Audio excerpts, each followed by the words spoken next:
All of us have stories to tell. We seek the truth, but oftentimes, we're becoming more confused. We want answers. Stories of the unknown, the dark, and the weird.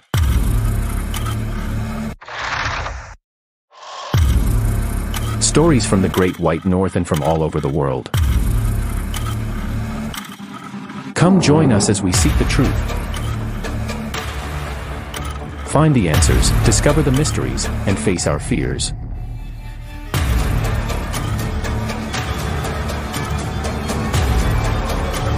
This is The Stories Canada Podcast. Listen now for free. Episodes now available to Spotify, Apple Podcasts, Stitcher, Google Podcasts, and wherever you listen to your podcast. Hello? Hello? Podcast Network Asia.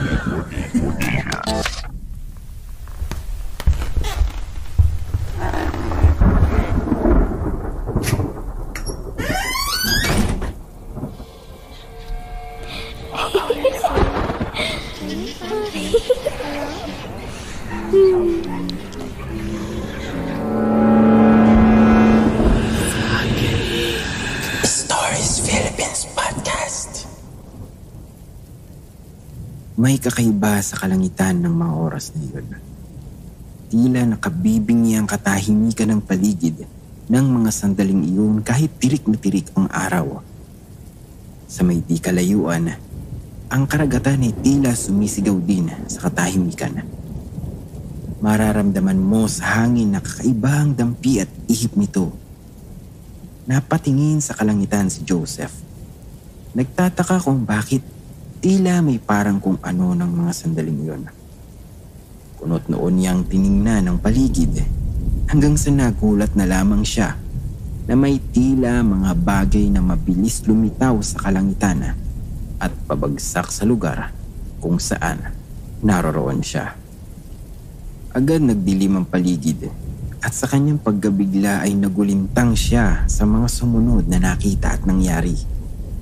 Makakapal na usok at nagliliyab ang kapaligiran. Marami sa mga kasamahan niya ang nagtatakbo kung saan saang direksyon upang makapagtago. Sa bawat pagtama ng mga balang iyon sa lupa ay tila malalim na hukay ang iniiwan nito. Agad siyang gumapang at umiwas sa mga pagliyab. Gulat na gulat sa mga nangyari.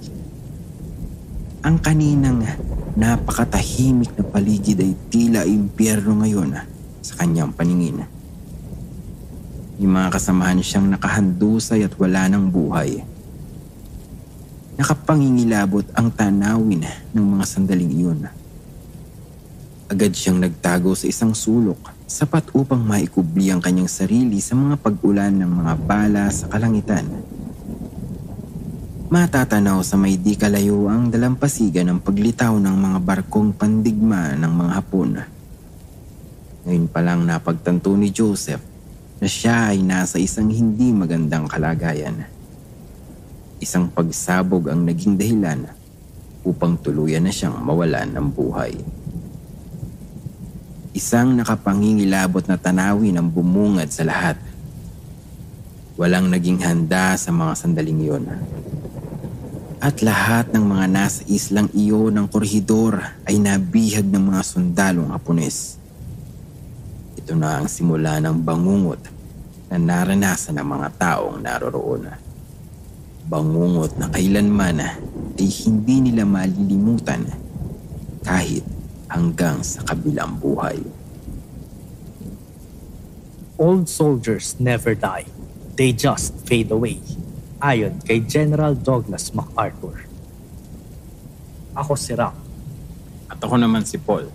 Ating tunghayan ang kwento ng nakaraan na magpasa hanggang ngayon ay malinaw pa sa alaala ng nakararami. Kabilang narito ang mga kaluluwang hindi matahimik na humihingi ng hustisya sa kanilang sinapit.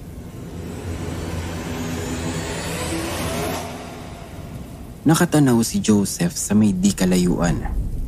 Isang grupo ng mga babae ang na-stranded sa islang iyon dahil sa malakas na ulan. Ang mga ito ay nakaupo sa kanilang mga kama at nagkukwentuhan ng kanilang naging karanasan sa isla.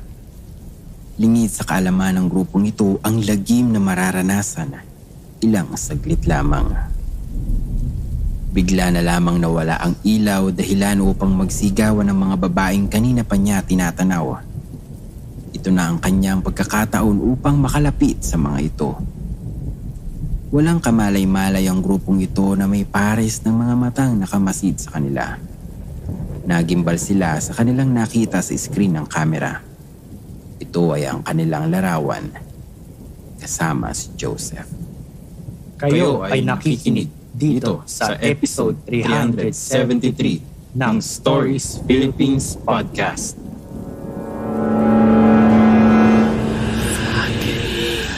Stories Philippines Podcast.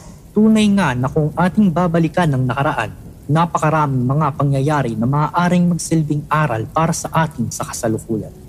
Isa na rito ang madugong ika-2 digmaang pandaigdig na kumitil ng milyong buhay sa buong mundo. Isa ang Pilipinas sa nakaranas ng hagupit ng mga mananakop noong mga panahong iyon. Ngunit para kanino nga ba sila lumalaban? Para saan? At ano ang naging implikasyon nito sa ating kasalukuyang kalagayan? Hindi naging handa ang pwersa ng Amerika nang salakayin ng mga Hapon ang isla ng Corregidor sa Bataan. Sa loob ng 3 araw ay halos humigit kumulang 16,000 mga balang tumama sa isla ng Corregidor mula sa mga sundalong Hapon na nais sumakop sa isla. Ito lamang ang parte ng Pilipinas na hindi nila nagagapi at maraming mga sundalong Amerikano at Pilipino ang naroroon ng mga sandaling iyon. Maraming mga sundalo ang binaril, sinunog sa pamamagitan ng gasolina o di naman kaya ay namatay sa sakit. Dahilan upang magtagumpay nga ang mga Hapones sa pagsakop sa isla. Walang sino man ang naging handa ng araw na iyon ng pagsakop sa isla. Tanging ang mga lumang kagamitan mula pa sa unang digmaang pandaigdig ang kanilang gamit. Idagdag mo pa ang mga pamalong gawa lamang sa kawayan. Wala talaga itong panama laban sa matataas na kalibre ng mga baril at bomba na ginagamit ng mga sundalong Hapon. Walang nagawa ang mga sundalo ng mga Allied Forces. Kabilang dito ang mga sundalong Pilipino at Amerikano, kundi ang sumuko. Nakita nila ang mga nakapaninindig balahibong pangyayari. Ang mamatay ang mga kasamahan sa pamamagitan ng pagbaril. Pagkaladkad sa mga sundalo na nakatali sa likod ng sasakyan na tumatakbo sa bilis na 5 mph at titigil lang ito kapag tila nabalatan na sila ng buhay at labas na ang mga buto sa katawan. Ang ilan ay pinugutan ng ulo at nilunod. Nakapangingilabot ng mga sandali, mga pagdanak ng dugo ng mga nakakaawang sundalo na ang tanging hangad ay ipaglaban ang kani-kanilang mga karapatan at kalayaan. Sa tuwing na ding may mahuhuling isang tumatakas na sundalo, kapalit niyon ay ang pagbaril sa 10 sundalo. Kaya wala nang nagtangka na tumakas. Lahat ng pag-asa ay tila nawala na. Kaya naman marami sa mga bihag na sundalo ang ninais na huwag na lang magising sa kanilang pagtulog. At marami nga sa kanila ay ganito ang kinahantungan. Hindi na sila nagising sa kanilang pagtulog. Ang Bataan ay isang probinsyang matatagpuan sa gitnang Luzon. Ang capital city ay tinatawag na Balanga. Ang Mariveles naman ang pinakamalaking munisipalidad sa nasabing probinsya. Ito ay matatagpuan sa kalapit na mga probinsya ng Pampanga at Zambales. Ang labanan sa Bataan ay isa sa sikat na parte ng ating kasaysayan dahil ito ang pinakahuling parte ng Pilipinas na naisuko sa mga mananakop na Hapon noong ika-2 digmaang pandaigdig. Isa rin sa mga nangyari sa probinsya ay ang tinatawag na Bataan Death March, kung saan libo-libong mga sundalong Amerikano, Pilipino at iba pang mga kasapi ng Allied Forces ang pinahirapang maglakad hanggang sa ang ilan ay mamatay. Ang Corregidor ay isang maliit na isla na nagsisilbing isa sa pinaka-importanting lugar ng depensa para sa Pilipinas magmula sa mga mananakop na Kastila, Amerikano hanggang sa mga Hapones. Ang Amerika ay ginawa itong isang world-class military encampment bago nila mismo winasak din ito nang bawiin nila ito mula sa kamay ng mga Hapones. Ito ngayon ay isa sa sikat na destinasyon ng mga turista para sa mga taong interesado sa mga kasaysayan at sa sino mang nais magkaroon ng mga kakaibang experience. Ang isla ay napakalapit lamang sa Maynila, kaya naman madali lamang itong marating ng mga turista galing Maynila. Masasabi nga nating punong-puno ng kasaysayan ng lalawigan, lalo na sa isla ng Corregidor, kung saan napakaraming buhay at dugo ang dumanak para sa kasarinlang minimithi. Kaugnay din ito ang mga kwento ng kababalaghan na nagpasalin-salin na rin mula sa mga saksi at bibig ng mga naroroon. Magmula sa mga nasirang gusali at mga pasilidad ay samot-saring mga kwento ng katatakutan ang naranasan ng mga bumibisita sa nasabing isla. Ang isla ngayon ay tinuturing na isa sa pinaka-haunted na lugar dito sa Pilipinas. Marami sa mga gusaling naroroon ang makikita pa rin hanggang sa ngayon. Kitang-kitang ebidensya ng masalimuot na kasaysayan na tumatak sa bawat haligi o pader ng mga gusaling naroroon. Ang iba talaga ay hindi na maaari pang mabisita dahil anumang oras, ito ay maaaring gumuho at mapahamak pa ang sinumang naroroon. Ang mga bumibisita sa isla ay maraming makikitang mga memorials ng mga namatay sa isla. Hindi natin maitatanggi ang kilabot na mararamdaman ng sinumang tutuntong sa isla. Ang buong isla ay itinuturing nga na haunted dahil na rin sa kasaysayan nito. Ang ilan nga sa mga gusaling matatagpuan dito ay hitig sa mga kwento ng pagpaparamdam at katatakutan, magmula sa mga nagpapakitang multo ng mga sundalo, mga pagpaparamdam, pag-iyak na maririnig at kung ano-ano pang kwentong nakakakilabot. Isa na rito ay ang Old Corregidor Island Hospital na sinasabing pinaka-nakakatakot sa isla. Ito ay sinasabing ospital ng mga sundalo magmula pa noong 1912 at isa rin sa pinaka-importanting gusali ng mga oras ng giyera. Dito dinadala ang mga sugatang sundalo. Marami ang nagsasabi na nakaririnig daw sila ng mga palahaw, mga iyak, mga sigaw at mga yabag ng mga sundalo na ginagamot noon sa nasabing ospital. May iba rin na nagsasabing nakaririnig ng mga ingay na tila ang ospital pa rin ay buhay na buhay at maraming tao ang naroroon. Marami rin ang nakakita ng mga anino, mga aparisyon at mga anomalya sa nasabing lugar. Bago tayo magtungo sa iba pang parte ng nasabing isla, atin munang pakinggan ang isang mensahe mula sa ating kapodcast. What do you get when you combine ghosts, a haunted house, deadly nightmares, and a Pinoy psycho with true crime? You get another killer season of The Last 24 Hours. This June, listen to 5 new stories of true crime in 12 episodes that will shock and scare. Available on Spotify, Apple Podcasts, and everywhere else you get your podcast fix.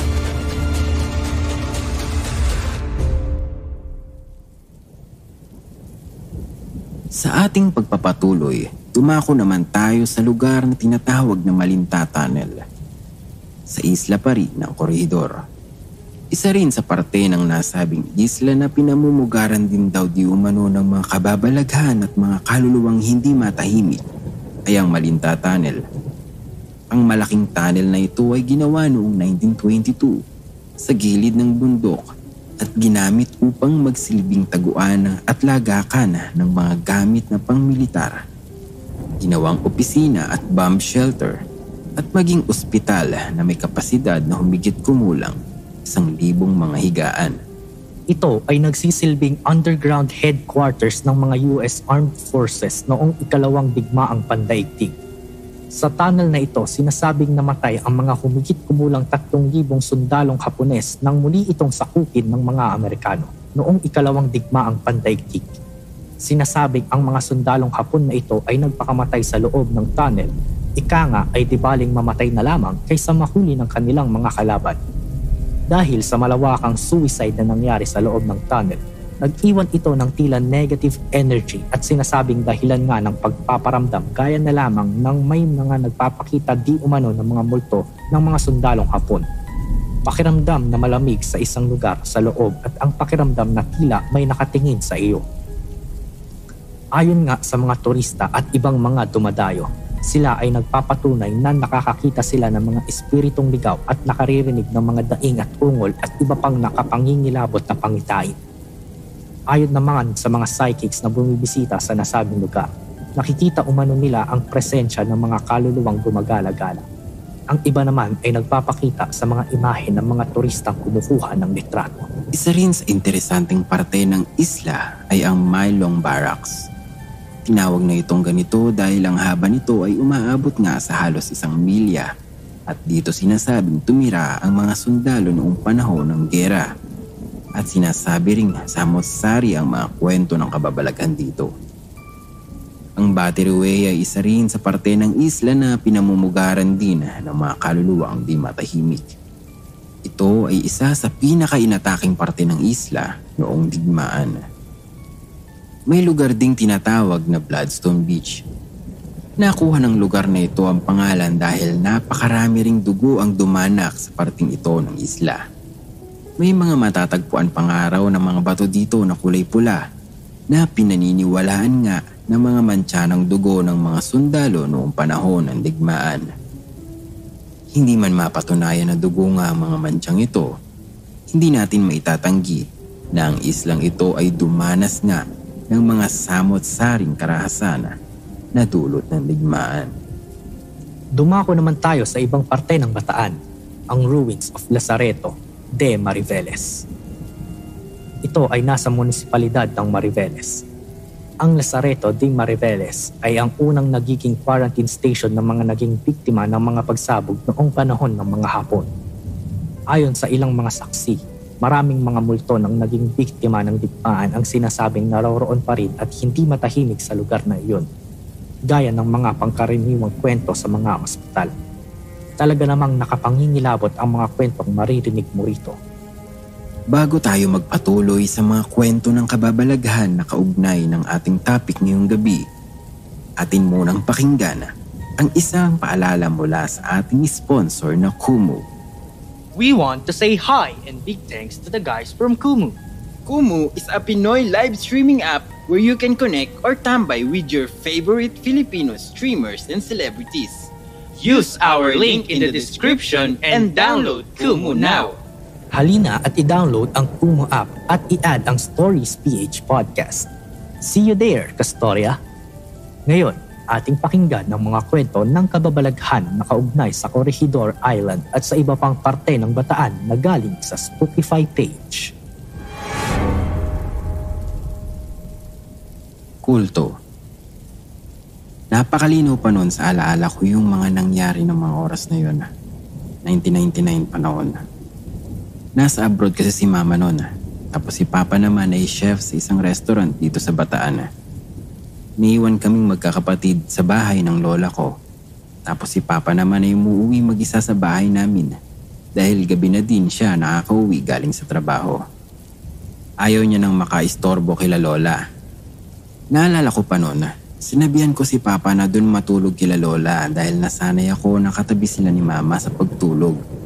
Kaya namimiss ko sila noon. Pero humindi siya dahil hindi raw siya makakauwi dahil may event siya sa isang lugar. Kausuhan ng kulto nung mga panahong yun. Pag sinasama ako ng lola ko sa mga kaibigan niya, laging ganon yung pinag-uusapan nila. Kahit yung tito kong pulis, pinag-iingat kami dahil nga marami na daw ang nawawalang mga bata. Madaling araw na noon, nagising ako na may tumatawag sa pangalan ko.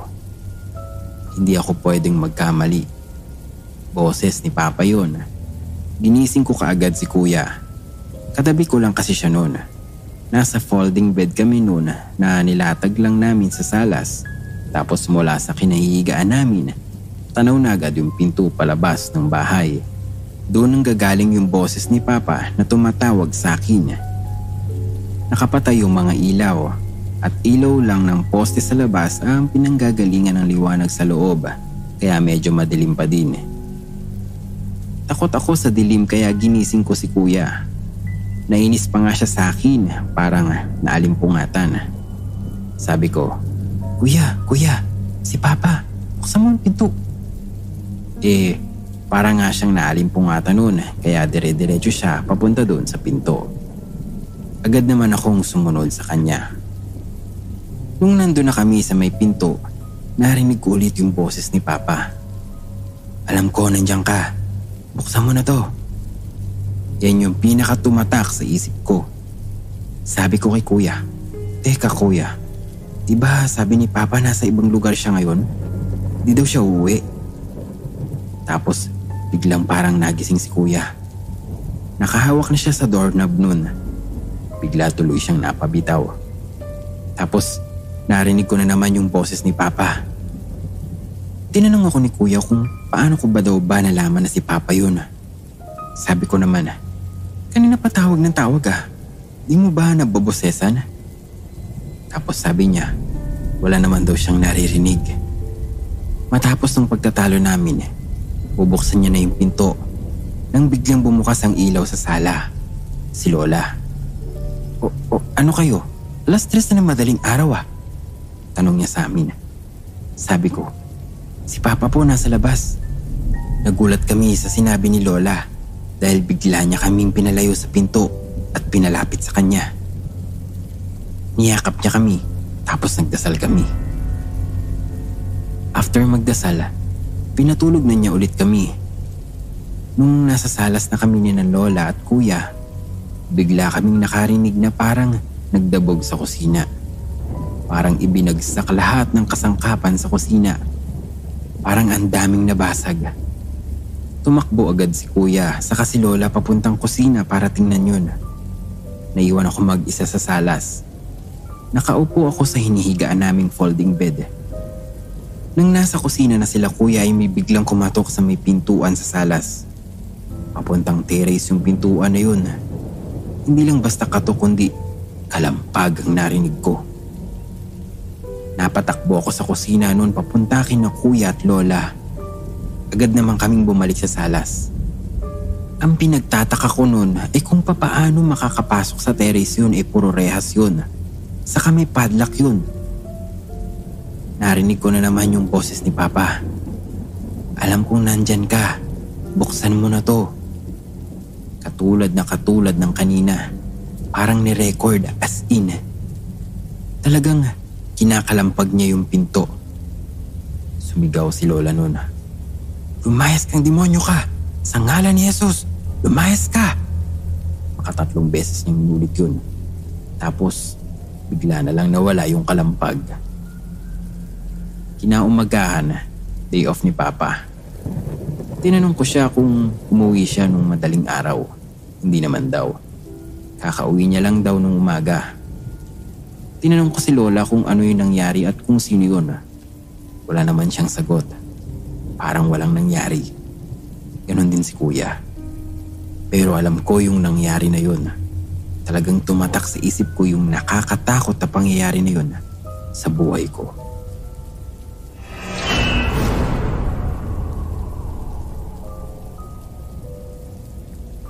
I was in grade 5 nang mamatay ang bunsong kapatid ng tatay ko. Dalawa lang silang magkapatid at parehong lalaki. Sobrang nalungkot ang tatay ko nang mangyari yon at agad silang pumunta sa Burod. Sa Orion, Bataan nakatira si Tito. Hanggang sa mailibing ang tito ko ay nagstay roon ang tatay at nanay ko. May 3 palang anak si Tito at puro babae. Nang time na mamatay si Tito, yung misis niya ay parang nawawala sa sarili. Dala marahil ng kalungkutan. Kaya nag-decide ang tatay ko na kunin na lang ang bunso kasi napapabayaan ng mga pinsan ko. Siya si Lolita, magkasing edad kaming dalawa. Matanda ako sa kanya ng 1 buwan. Magkasundo naman kami ni Lolita. Pinag-aaral siya ng mga magulang ko at minahal namin siya na parang tunay na kapatid. Para hindi siya makaramdam ng kakulangan sa buhay niya, ako, dahil daddy's girl, ay lagi akong pabebe sa tatay ko.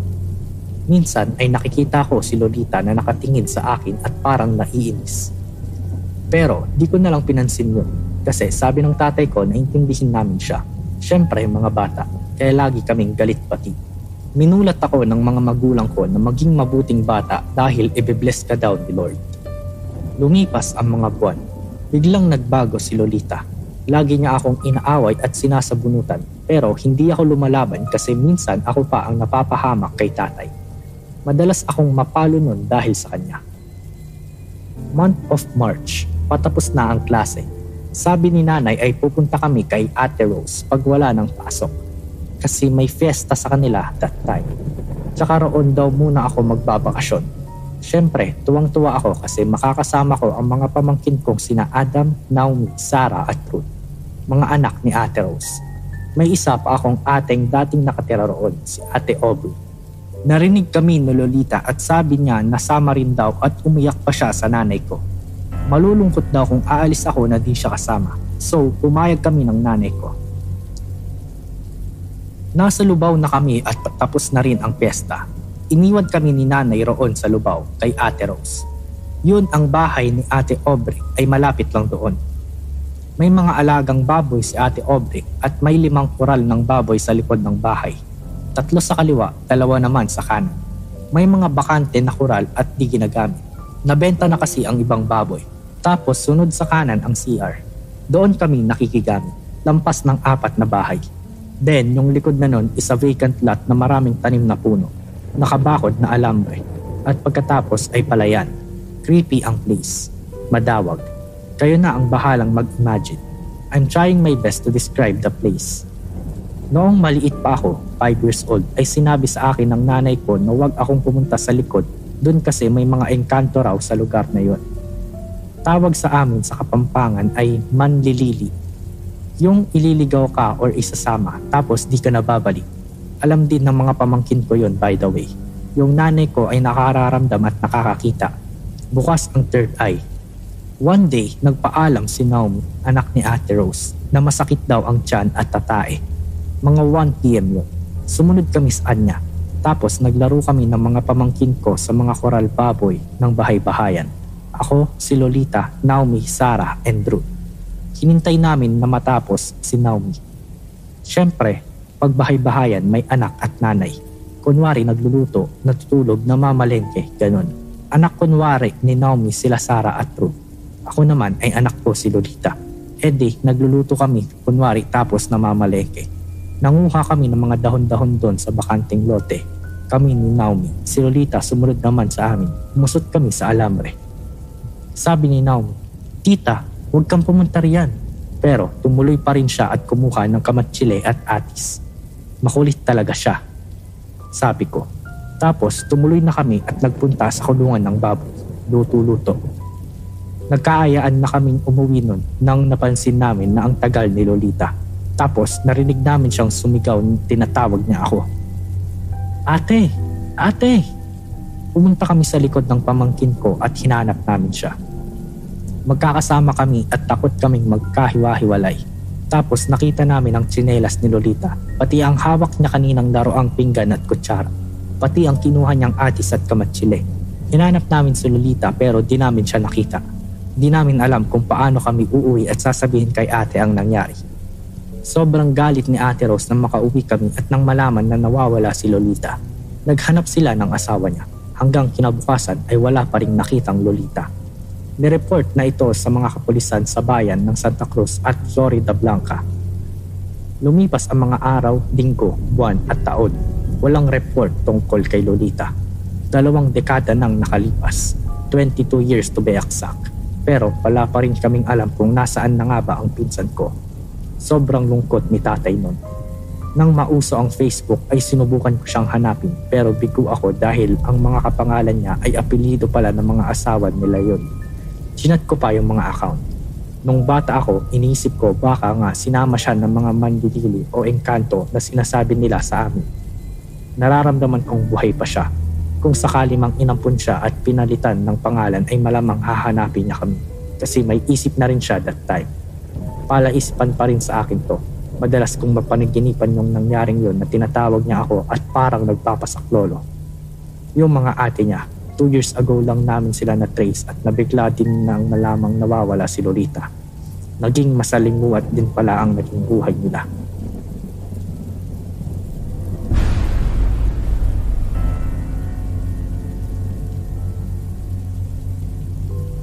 My Tito's Haunted House. Hi, this happened way back 2013. Bakasyon yun kaya naisip namin ng family ko na magbakasyon sa Bataan. Kasama namin doon yung pinsan ko na 4 years old. Pagdating ko sa bahay ay agad akong pumasok sa kwarto ng pinsan ko na nasa Palawan. Kasi doon siya nag-aaral. Kasama ka doon is yung kuya ko. Parehas kami na busy sa pagsa-cellphone. Habang nagpapahinga kami, nadidinig namin ni kuya yung boses ng pinsan namin sa likod. Doon sa uluhan ng kama namin is may bintana. So inutusan ako ni kuya na silipin yung pamangkin namin kung ano ang ginagawa. Nakita ko yung pinsan namin na may parang kinakausap sa may puno ng tambis. Kaya tinawag ko siya. Mikay, anong ginagawa mo dyan? Tawag ko sa kanya. Tumingala siya sa akin. Sabi niya kausap niya daw yung bagong friend niya. Sinong friend? Wala ka namang kasama dyan Sabi ko, medyo natatakot na din ako. Hindi siya sumagot sa akin kaya sabi ko pumasok na siya. Agad naman siyang sumunod. Tapos nung bumalik ako sa higaan ay tinanong ni kuya kung ano daw ang ginagawa ni Mikay. Sabi ko wala, naglalaro lang.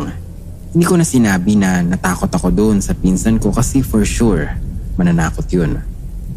Nung gabi na, pagkatapos namin kumain lahat, is kami yung inutusan ni Papa na maghugas ng pinggan ni Kuya. Yung kusina nila is nakabukod sa bahay. Bali sa likod ng bahay maglalakad ka pa ng ilang hakbang bago yung maliit na bahay na kusina at lababo. Habang naghuhugas kami ni Kuya, pumasok si Mikay sa kusina kasi wala daw siyang kasama sa kwarto. Kasama kasi namin yun sa kwarto. Pinaupo na lang namin siya sa lamesa habang naghuhugas. Maya-maya ay bigla na lang umiyak ng malakas si Mikay. Tapos, umakap sa bewang ni Kuya. Sobrang lakas talaga ng iyak niya na sa punto na pumasok sila Papa sa kusina kasi akala inaway namin. So pinataan si Mikay ni Mama. Nung tumigil na siya ay tinanong siya ni Mama kung ano ang nangyari. Sabi niya yung mama daw ng kalaro niya, inaaway siya. Sabi ko, kailan? Sabi niya kanina andyan sa may pinto kasama yung kalaro ko. That time, natatakot na talaga ako nun. Si Kuya yung sumagot. Tangik ka Mikay, wala naman tao dyan Sabi ni Kuya, medyo galit. Oo nga Mikay, tsaka ando lang ako sa gilid ng kusina Wala naman tao. Sabi ni Papa. Ginawa na lang ni Mama is pinapasok kasi sa loob kahit di pa kami tapos maghugas. Pinatulog na lang kami ng maaga. Mikay, sa sahig ka matulog Nananakot ka Biro ni Kuya kay Mikay. Nung madaling araw naman na yun ay si Kuya ang nakaramdam ng nakakatakot. 1 AM na noon nasa sala si Kuya kasi ka-FaceTime niya yung GF niya noon. Hindi kasi siya pwede sa kwarto kasi hindi kami sanay ni Mikay na may mga ilaw pag matutulog. Habang nag-uusap sila ni Kuya, bigla daw natanong ni Ate Kyle yung GF niya. Be, si Mikay lumabas Sabi ni Ate Kyle sabay turo sa likod ni Kuya. Si Kuya naman lumingon. Saan? Tanong niya. Lumabas siya be, sundan mo baka mamaya nag-sleepwalk yan. Sabi ni Ate. Yung pinto kasi palabas ay katabi lang ng sala kaya alam mo pag may lalabas at papasok. So si Kuya agad namang sumunod. Lumabas siya ng bahay para silipin si Mikay. Kaso wala naman daw siya sa labas kaya pumasok na lang uli siya. Sakto namang pagpasok niya, palabas na ako ng kwarto para uminom ng tubig. Si Mikay, tanong ni Kuya. Tutulog? Sabi ko naman. Sabi ni Ate Kyle mo, nakita niya si Mikay lumabas? Hindi Kanina pa ako gising at nagsa-cellphone din ako Sabi ko pero natatakot na rin ako noon. Si Kuya naman tinawagan ulit si Ate Kyle. Inaway niya kasi daw tinatakot siya. Sabi niya Ate Kyle, hindi naman daw. Sure daw siya talaga na siya yung nakita niya.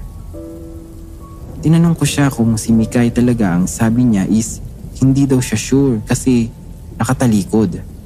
Sa takot namin ni Kuya ay agad kaming tumakbo sa kwarto namin. Doon na nga namin nakita si Mikay na tulog. Nung umaga, kinuwento namin kila Mama at Papa pati na rin kay Tito yung nangyari. Sabi ni Tito, meron daw talaga na mag-ina na nakatira sa likod ng bahay nila. Doon daw sa may puno ng tambisan, may dating maliit na bahay. Katulong daw dati yun ng lolo ni Papa. Ang sabi pa, pinatay daw ng hardinero nila lolo yung mag-ina kasi daw hindi daw pumayag yung babae na ligawan siya. Nung nalaman namin yun, nagmakaawa talaga kami ni Kuya na umalis na kahit wala pa kami isang araw doon. So dahil natakot na rin si Mama ay pumayag na siya. Naunawaan din naman yun ni Tito.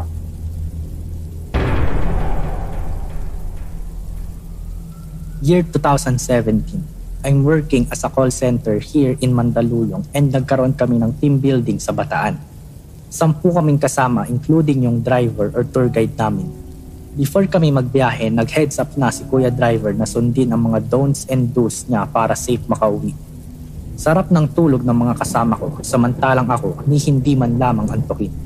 Nung marating namin yung beach resort, nagpahinga na muna ako samantalang nag-swimming agad yung iba. Mag-isa lang ako sa room, then suddenly I heard footsteps na parang nag-march pero hindi ko na lang pinansin. Tapos nakatulog na pala ako. In my dreams, I saw 5 men na puro dugo ang katawan at pilit nila ako inaabot kaya sobrang natakot ako. Nagising ako sa bulong ng tenga ko na parang humihingi ng tulong sa akin. Hindi na ako makatulog that night dahil sa nangyari. Akala ko hindi na sila magpapakita uli sa akin pero mali ako. Bago kami umuwi, pumunta kami sa museum at sinabihan kami ng driver na huwag masyado maingay. Pagpasok namin, hindi na agad maganda ang pakiramdam ko sa lugar. Kami lang ang tao pero parang crowded siya. Basta ganun yung feeling. Mga gamit pala ng sundalo ang nandoon. Ito talaga yung nakakatakot. Naghanap ako ng CR pero pagtingin ko sa isang side ng room is nandun na naman yung 5 lalaki. But this time, naka-uniform sila na pang sundalo. And they keep on screaming like they are in pain at unti-unting nabalot ng dugo ang katawan nila. Sa takot ko, bumalik ako ng sasakyan at napansin ni Kuya Driver na balisa ako kaya nakwento ko lahat. Sabi niya, hindi daw ako ang unang nakaranas ng ganun. Yung mga nagpapakita daw is mga Filipino soldiers na namatay noong Bataan Death March. Hindi daw nila matanggap na patay na sila at naghahanap pa din ng hustisya. Pinag-pray ko na lamang sila bago kami umuwi.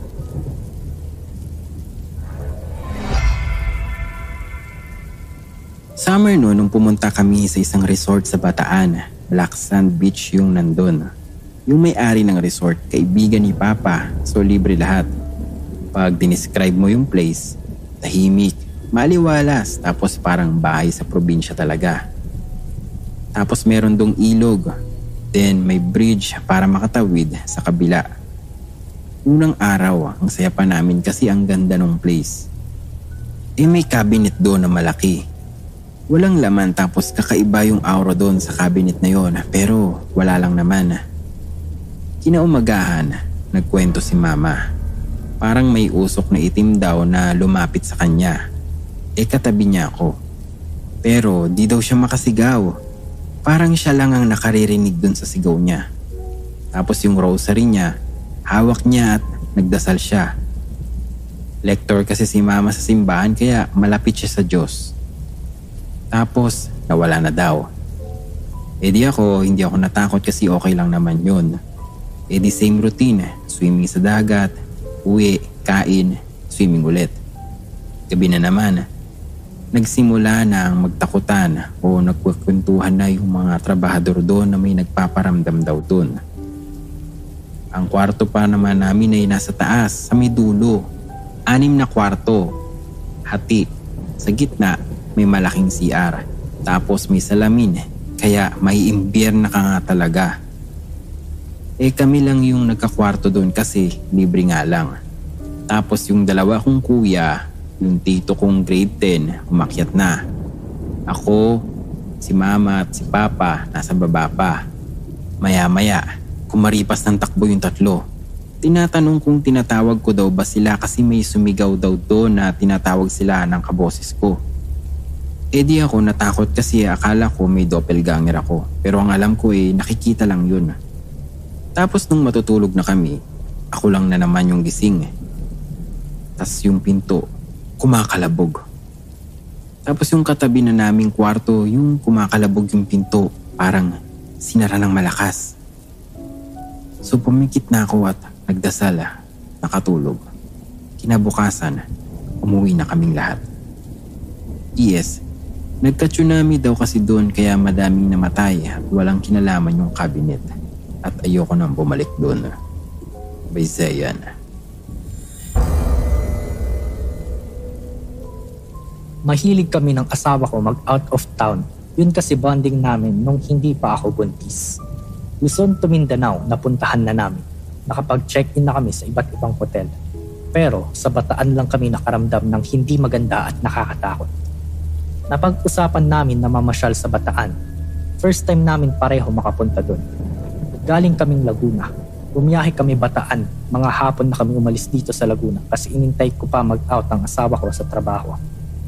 Bago kami umalis, sinabihan ako ng lola ko na mag-iingat pag andun na dahil dun nangyari ang death march. Binigyan ako ng lola ko ng langis na pag may lumalapit raw sa akin na espiritu or engkanto, kukulo raw yun. Nilagay ko siya sa bag ko. May third eye ako, kaya malakas pakiramdam ko pag may nagpaparamdam sa akin. First time namin mag-asawa nakapunta ng Bataan. Dumating kami doon 2:00 ng madaling araw. Dahil hindi namin alam saang hotel kami pupunta, nag-search kami sa internet. Doon sa nakita namin sa internet, okay naman yung hotel sa picture. Pati kwarto, mukhang bago. Kahit medyo mahal, go na kami kasi antok na kaming dalawa. Pagdating namin doon sa hotel, nagulat kami. Ibang-iba yung itsura niya sa picture. Lumang building siya na nirenovate lang. Madilim siya. Ayaw ko na sana tumuloy kaso hindi na rin kaya namin ng antok. Pumasok na kami at nag-check. Tinulungan kami ng staff ng hotel para sa mga gamit namin iakyat. Paglabas namin ng elevator papunta sa kwarto, kinausap ng asawa ko yung staff saan pwede mag-yosi.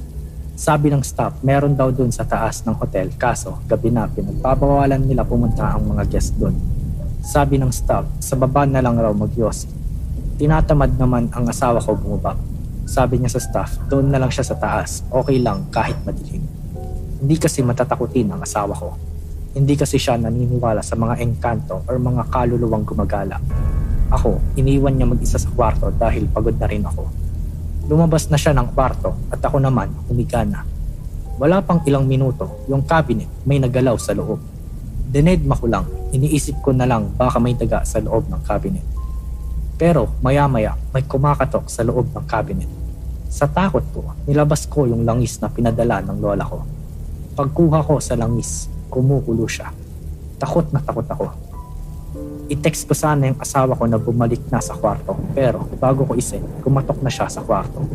Pagpasok niya ng kwarto, putlang-putla siya na pinagpapawisan. Kwento niya, hindi na niya naubos yung sigarilyo. May nagparamdam na raw sa kanya. Pag-akyat pa lang raw niya sa taas ng hotel, sobrang dilim at kakaiba ang ambience. Parang may nakatingin sa kanya. Ako naman, kwento ko yung cabinet na may nakatok. Binuksan niya cabinet.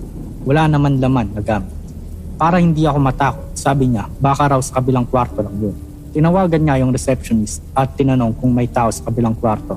Sabi ng receptionist, wala raw tao doon. 3 a.m. na at matutulog na ako. Biglang may nakita akong anino sa restroom. Bale, ang design ng room ng hotel ay magkatabi ang kama at restroom. Ang katapat ng restroom ay yung cabinet. Pag may liwanag na nanggagaling sa restroom, maaaninag doon sa cabinet. Balik na tayo sa kwento. Sabi ko sa asawa ko, pakisaraduhan yung pinto ng restroom. Tanong siya ng tanong kung bakit pero hindi ko sinasabi may nakikita akong anino. Kala ko pag sarado niya ng pinto, mawawala na yung anino. Laking gulat ko, andun pa rin yung anino. Matangkad siya na lalaki. Galaw ng galaw siya sa anino niya. Nagtalokbong ako ng kumot.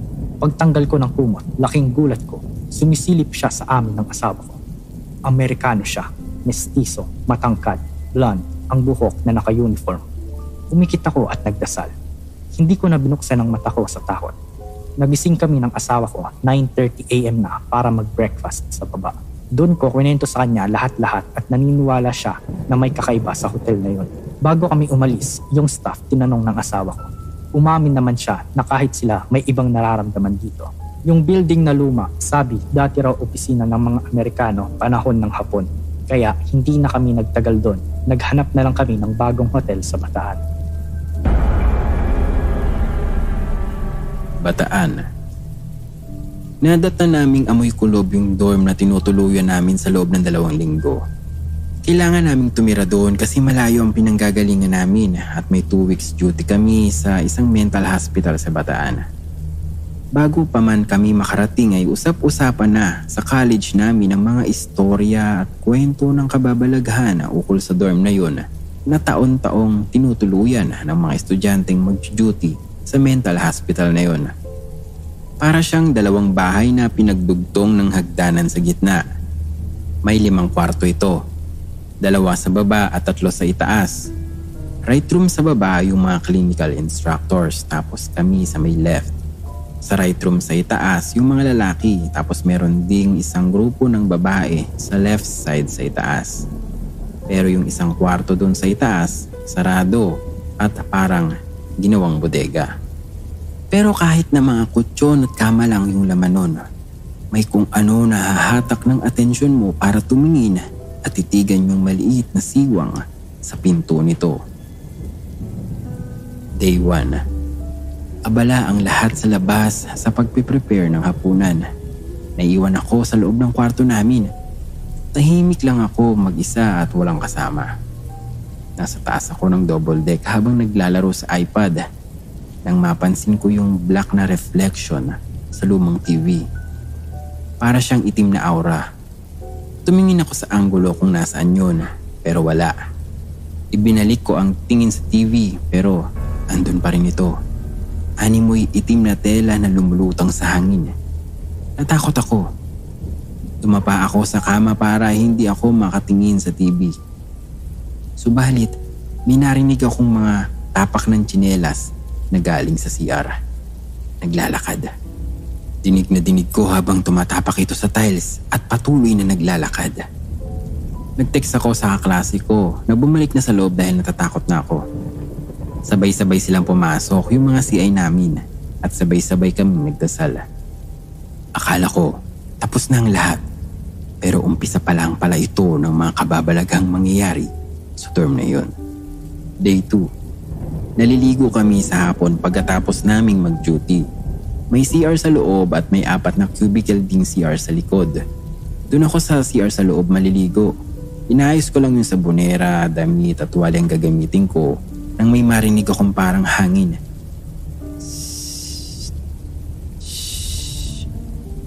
Naisip ko na baka tubo lang ng tubig sa may gripo.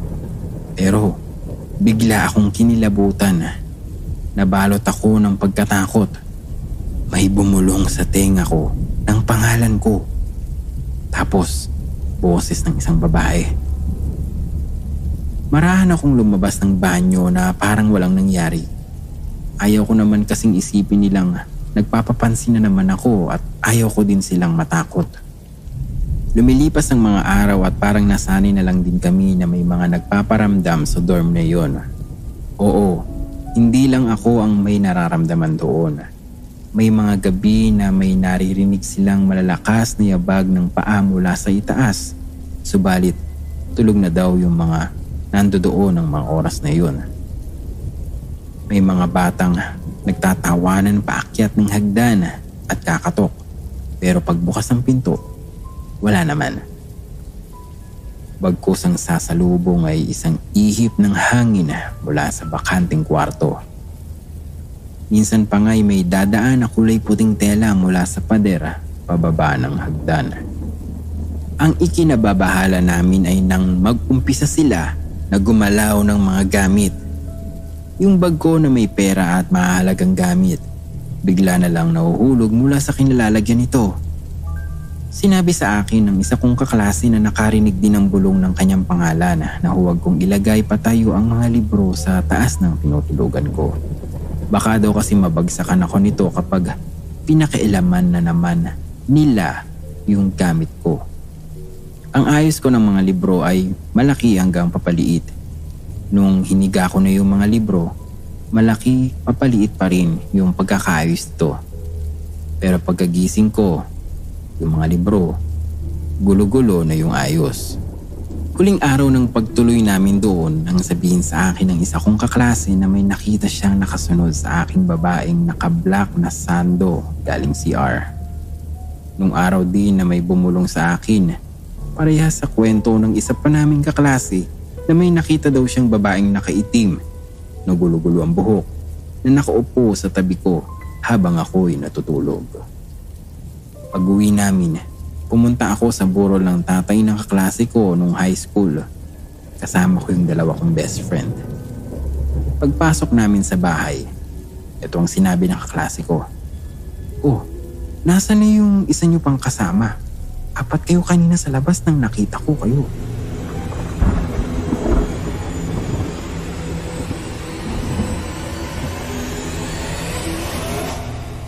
I want to share my creepy story. I was 5 years old that time. Matandain kasi ako nung bata. Every single memory that happens in my life hanggang ngayon alam ko pa. Before I forgot, I'm a 14-year-old girl. I live here in Bataan. So that's my little info. I think bakasyon yun. Umuwi kami sa bahay ng lola ko. Sa subdivision kasi sila.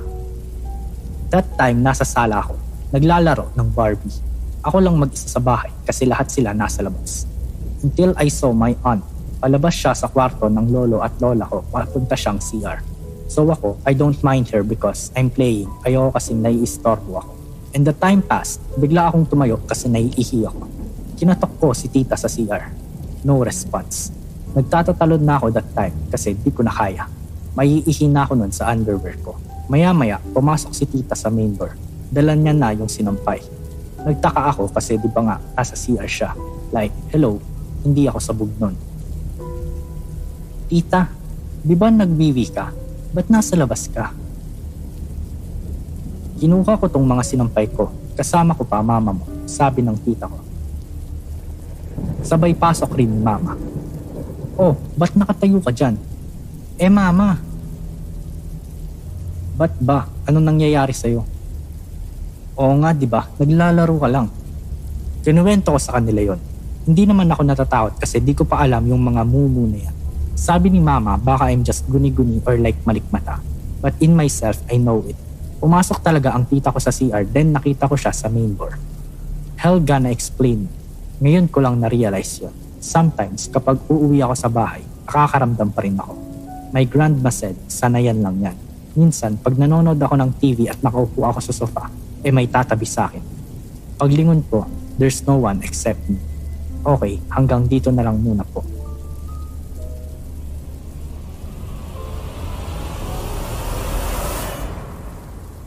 I wanna share my story. It happened to me 2 years ago. So sana ma-post po ito. Thanks in advance. April month nangyari ito. So may outing yung family namin together with my mom's close friends, including yung mga anak nila. Since bakasyon din magmamahal na araw na noon, nagplan nga kami na mag-beach outing sa Bataan. To cut the long story short, nakarating na kami sa mismong beach sa Bataan past 12 p.m. in the afternoon. Na syempre kainan muna, kantahan, swimming sa dagat. Then hapon, padilim na din so nag-decide kami na doon na lang sa may cottage or nipahat magkwentuhan, tumambay, etc. Lahat ng cottage doon is puro nipahat lang, then magkakatabi lang. Exactly 11 p.m. in the evening, medyo tahimik na sa buong beach resort. Yung mga katabi din naming cottage, mga nagpapahinga na. Yung iba din naming mga kasama sa cottage, lahat tulog na dahil sa pagod. Mga ilang oras din bago ako nakatulog. Nagising ako mga bandang 2:30 a.m. kasi naiihi ako. Alam ko yun, pinipigilan ko lang talaga yung sarili ko kasi malayo pa yung CR, as in siguro mga 10 cottages pa yung dadaanan mo. Tumayo ako at tinignan ko yung mga kasama ko. Bala ko pa nga sana magpasama kay mama kasi ang layo-layo nga ng CR at madilim pa. Pero dahil alam kong pagod na din si mama, hindi ko na lang ginising. So nagpunta ako dun sa CR kahit ako lang mag-isa ang naglalakad. Yung the rest ng mga nadadaanan ko is ang sasarap na ng tulog nila at nakakabingi ang sobrang katahimikan. Bago ako makarating sa mismong CR, may madadaanan ka munang malaking puno ng mangga. Then sa left side, andun yung shower area at sa right side, yung CR na mauna muna yung girls bago yung boys. So yun na nga, bago ako nakapasok sa CR, biglang may dumaan sa gilid ko na isang malaking lalaki. Matangkad pero di ko kita yung muka. Likod lang niya yung kita ko at naka-light blue siya na t-shirt. Papunta na din siya sa CR, so nauna siya papasok. Then yung papasok na sana ako ng CR, bigla na lang may kumalabit sa akin. Yung mama ko pala. Naiihi din daw siya kaya doon siya agad dumiretso sa kabila kung saan may nakita akong pumasok na lalaki. Di na ako nakapagsalita kasi nagmamadali na nga siya. Hinintay kong lumabas ang mama ko pero di ko muna sinabi na may nakita akong pumasok doon bago siya pumasok sa loob. Sabi ko, hintayin niya na lang ako. Iihi lang ako. After kong umihi pag open ko ng door, wala siya doon. Palabas na sana ako nang biglang dumaan na naman sa gilid ko yung lalaking nakita ko bago pumasok sa CR. Nagtayuan na talaga ang mga balahibo ko. Then nagmamadali na talaga ako. Tapos nakita ko yung mama ko sa gilid. Inaantay niya ako doon. Sabay tanong ko sa kanya kung may nakita ba siya na lumabas na lalaki galing sa loob ng CR. Sagot niya sa akin wala. Pinagmadali ko talaga ang mama ko pabalik sa cottage. Saka ko kinuwento sa kanya yung lahat. Sabi niya sa akin baka sundalo daw yun na namatay doon nung Bataan Death March. Di mo pala alam kung yung nakakasabay mo o yung nakakasalubong mo ay buhay pa o patay na. Maraming salamat po.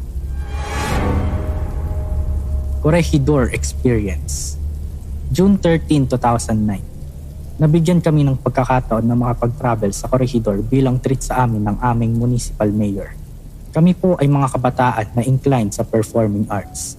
5 AM pa lang naghihintay na kami sa Pangpang para makapunta na kami sa Corregidor. More or less, 2 oras ata yung biyahe namin papunta doon. Sobrang maalon na halos lahat kami ay basa na. Makalipas ang humigit kumulang 2 oras, narating na namin yung Corregidor. Yung grupo namin ng mga kabataan ay nagdesisyon na mag-camping na lang sa parang training area ng mga sundalo doon. Tapos sila mayor at yung iba pa sa mga hotel rooms.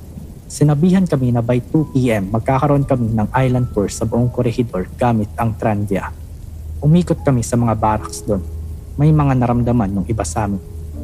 Fast forward na po sa mga 10 PM. Nagkaroon kami ng ghost hunting sa Malinta Tunnel. May kasama naman po kami tour guide. Pinagbody kami ng director namin. Nasa bandang unahan kami ng mga partner ko. 3 kasi kaming body. Pangalawa sa linya to be specific. May mga lente kaming hawak. Nung papunta na kami sa Malinta Tunnel, may part naliliko kami. Pagkalente ko, may nakita ako sa gilid ng puno na parang sundalo pero pugot ang ulo. Puting-puti siya. Nung makarating na kami sa Malinta Tunnel, doon namin nalaman na may mga sub-tunnels pala doon. Sa isa sa mga sub-tunnels, pinatahimik kaming lahat at pinatay ang mga flashlight namin. Nung tahimik at madilim na, may mga narinig kami na parang humihinga. Yung hinga na nahihirapan. May nagbiro nga lang kaya nabulabog na yung concentration namin.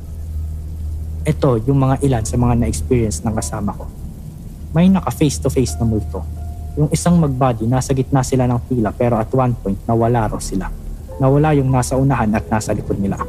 Wala pa naman silang flashlight. Sigaw daw sila ng sigaw. Tapos hinabol nila kami pero wala na raw. Hanggang lumitaw na lang daw ulit sila kasama namin. Tapos nung pabalik na kami sa campsite namin, may napansin kami sa kabilang dulo ng tunnel na parang sumisilip. Nung nasa campsite na kami, nagkaroon kami ng kanya-kanyang businesses. Tapos may naghanap sa akin. So tinatawag daw nila ako. Akala raw nila nasa tent ako kasi may anino raw sa loob ng tent na parang nakaupo. Pero pagbukas nila ng tent, walang tao. Nakabalik pala kami ng camping site by 12 midnight. Tapos nakabilog na kami kasi nagkwentuhan kami. Kwentuhan ng mga katatakutan. Tapos may dumaan na security guard na naka-boots at naka-hoodie. Binati siya nung isa sa mga kasamahan namin. Sabi niya, "Manong, botang-bota." Pero di siya pinansin. Dire-diretso lang siya doon sa may CR. So in-expect namin na nag-check lang siya. Tapos sabi naman ng director namin, "Gusto niyo ba makakita ng multo?" Sabi namin, syempre oo. Tapos may tinuro siya sa malayo. May flashlight. Di sabi namin, yan yung guard. It turns out na yung guard na tinutukay namin pumunta sa quarters nila after mag-ghost hunting. At yung tinuro sa amin ay parang dead end na. So tingin namin, Japanese soldier yun. Ito yung climax. 3:24 AM ata yun. Tandang-tanda ko pa. Eto, sabi ulit ng director namin, gusto nyo ba talaga makakita ng multo? Siyempre kami, oo pa rin kasi akala namin di multo yung guard. May tinuro siya sa malayo, parang nasa bundok. May nakita kaming parang base ng mga sundalo. Maliwanag siya. Yung parang may spotlight pero walang pinanggagalingan yung ilaw. Tapos may isa pang part na maliwanag din. Makikita mula sa pwesto namin na parang silhouette ng isang hagdan na may railings yung may hawakan. Doon sa hagdan na yon, nakita namin yung mga silhouette ng mga sundalo na nagpamarcha pababa. Kinikilabutan naman ako. Tapos maya-maya, nararamdaman namin lahat yung mainit tapos biglang malamig, mainit, malamig, mainit, malamig. So ibig sabihin, nung dumadaan na sa amin yung mga sundalo, hanggang nagkaroon ng commotion. May hinimatay kasi gusto niya mag-sorry. Nung binuhat siya, sobrang tigas niya at ang bigat. Tapos tinawag namin yung advisor namin to lead a prayer. Kaso, di niya matuloy yung prayer niya. Yung parang pinipigilan siya. Tapos ilan sa amin may nakikitang gumagapang. Naging okay naman lahat after noon. Pero ito ang big twist. Nung nag-aalmusal na kami, mga 5 a.m. Paglingon ko ulit dun sa base at hagdanan. Walang base at hagdanan. As in wala. Bundok lang siya. So sinabi ko sa lahat. Nagulat kami na wala palang ganun. Hanggang umuwi kami, nadaanan ulit namin yung area na yon pero wala talagang base at hagdanan na may railings. Nakauwi na kaming lahat. Tapos yung isang member namin may kuhang video sa mga barracks. Doon sa video na yon, marami raw mga tao o multo. Tapos, pag ipapasa siya sa iba, hindi mapasa or kung mapasa man, black lang. Ayaw mag-play at ayaw din ma-delete ng video. Sad lang kasi di ko napanood yung video. Hi, share ko lang po yung experience namin ng mga barkada ko na nag-road trip kami sa Bataan noon. March 2015, naisipan namin na mag-road trip. Sinabay mismo namin sa aming tour at hindi kami sumama sa tour na yon kasi nga nag-road trip kami. 2 a.m. nasa Pampanga na kami. Huminto kami sa isang 7-Eleven para magkape at kumain. Sa sobrang antok ko, bumili ako ng soft drinks para mahaya ko sa biyahe.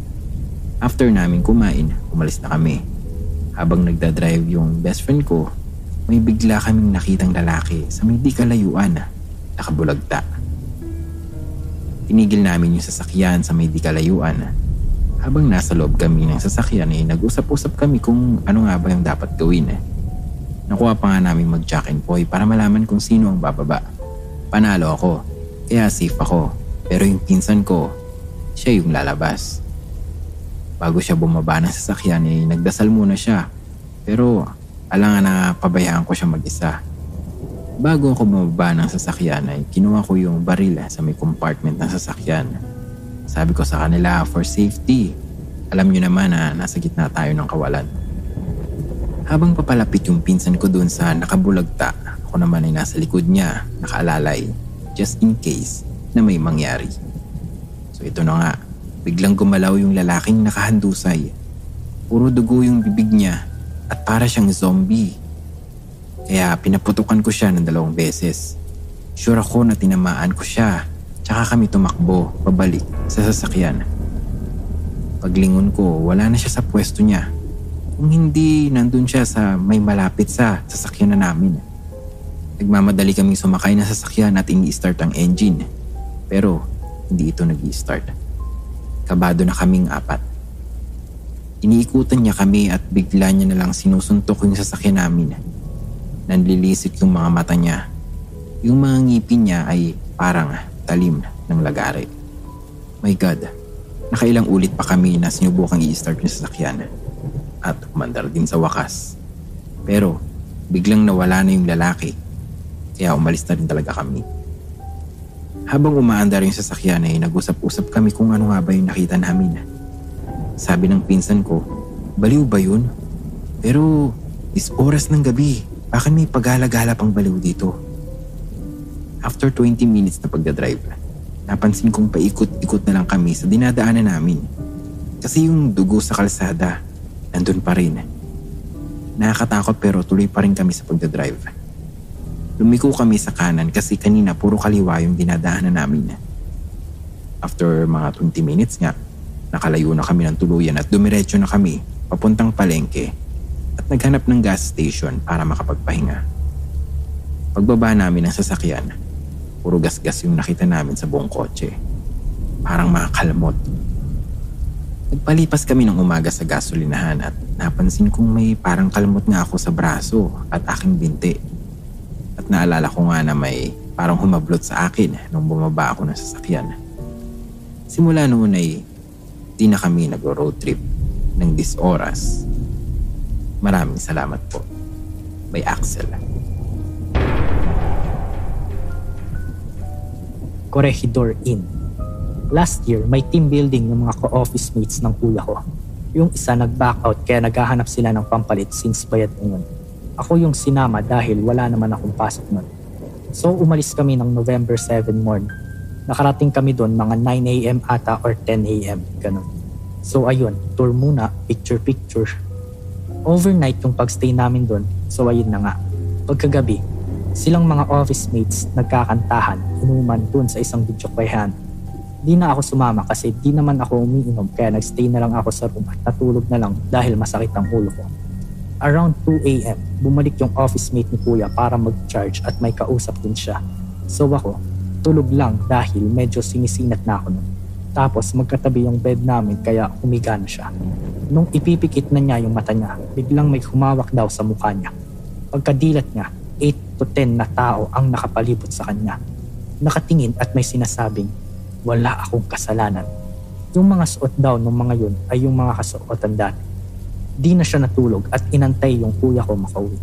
Pagka-uwi ng kuya ko, kwento niya agad. Di ako bumangon pero nakinig ako sa kanila. Nag-decide silang dalawa na makitulog na lang sa room ng iba. Iiwanan sana nila ako doon kaso paalis na sila. Nakita nila yung 8 na lalaki na nakapalibot sa akin kaya ginising na nila ako. Ending, doon kami natulog sa room ng iba. Tapos pagkagising, doon kami naligo sa room namin. Ayun, may 8 patay na flies. Corregidor is a nice historic place, but believe, in Corregidor, you are not alone.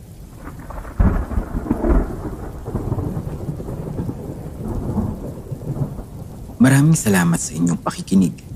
Kung nagustuhan mo ang episode natin ngayong gabi ay mangyari lamang na i-share mo rin sa iyong mga kaibigan at mga kakilala upang marami ring makapag-enjoy at makarinig ng mga kwento natin ngayon. At kung bago ka naman na nakikinig sa podcast na ito, mangyari lamang na i-hit ang follow o subscribe button upang una ka sa updates sa tuwing kami ay maglalabas ng bagong episode. Kung may mga kwento ka namang nais ibahagi sa amin, mangyari lamang na makipag-ugnayan sa aming mga social media accounts o bisitahin ang aming website para malaman ang mga paraan kung papaano ka makapagpapadala ng mga kwento.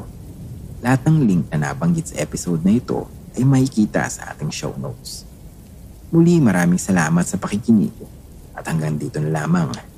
Hanggang sa susunod na kwentuhan natin, dito lamang sa Stories Philippines Podcast. The views and opinions expressed by the podcast creators, hosts, and guests do not necessarily reflect the official policy and position of Podcast Network Asia. Any content provided by the people on the podcast are of their own opinion and are not intended to malign any religion, ethnic group, club, organization, company, individual, or anyone or anything.